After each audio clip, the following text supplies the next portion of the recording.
এই কথাগুলির প্রতিবাদ করা হয়েছে বলে, হ্যাঁ হ্যাঁ, এই কথাগুলো, যেই কথাগুলো আমাদের ধর্মকে টার্গেট করে বলা হয় বারবার, আমাদের দেবী দেবতাকে নিয়ে বলা হয় বারবার, সেই কথাগুলির প্রতিবাদ করা হয়েছে বলে নাকি হিরণময় গোস্বামী মহারাজকে মেরে ফেলা হবে। খোলা হুমকি কোন সম্প্রদায় থেকে আসলো, চলুন দেখি।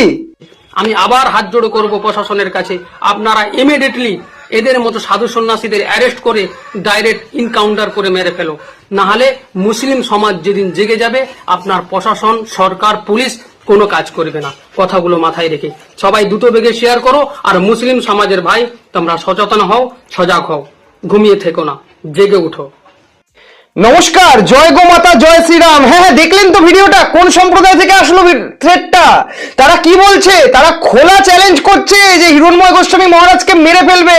আমাদের পরম পূজনীয় পূজ্যপাদ হিরণময় গোস্বামী মহারাজ, যিনি আদিনা মসজিদের জন্য লড়েছিলেন, যে ওই মসজিদের নিচে আমাদের সনাতন সংস্কৃতি আদিনাথ মন্দির রয়েছে।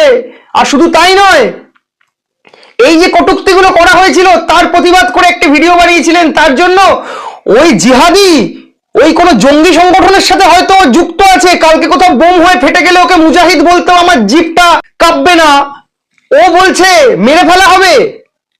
আমি তো ওর কথাবার্তার মাধ্যমে আন্দাজ করতে পারছি ও নিশ্চয়ই তলে তলে কোনো জিহাদি সংগঠনের সঙ্গে যুক্ত বলে আমার সন্দেহ। আপনারা কি বলেন? এ বলছে মেরে ফেলা হবে। আমরা বরাবর বলে এসেছি যে কাঁটাতারের ওপারে চিন্ময়, এপারে হিরণময়, কোনো তফাৎ নেই। কিন্তু কিছু মানুষ তো আমাদের মতো আছে, যারা প্রতিনিয়ত আমরা বলে বেড়াচ্ছি যে আমার মাটি, আমার দেশ, হতে দেব না বাংলাদেশ। এই জিহাদিদের বলছি, কান খুলে শুনে রাখো। এই দু হাতে কোনো চুরি দেখতে পাচ্ছ? তুমি মারবে, আমরা বসে বসে দেখব। আমাদের ঘরে রান্না বান্নার জন্য আঁশবটি, চাকু, তারপরে ওই ডাব টাব কাটার জন্য কাটারি, এগুলো থাকে। আমি বলছি না এগুলো দিয়ে কিছু করা হবে, এগুলো থাকে, শুধু সেইটুকু বললাম। তুমি ভেবেছো তুমি মারতে আসবে আর আমরা চুপচাপ বসে থাকবো? তোমাদের কেউ কেউ তোল্লাই দিয়ে মাথায় তুলছে, বলছে ঝাঁটা হাতে এগিয়ে যেতে। যে তোল্লাই দিচ্ছে তাকে এটাও বলো তোমার হাতে ঝাঁটা থাকবে মানে আর একজন খালি হাতে থাকবে, সেটা কখনোই নয়। আর এটা বলে দিলাম, আমরা কট্টর সনাতনী, খালি হাতে থাকলেও না, খালি হাতে এমন ঘষে দেব স্কচ বাইট ছাড়া, ছাল চামড়া তুলে নেব।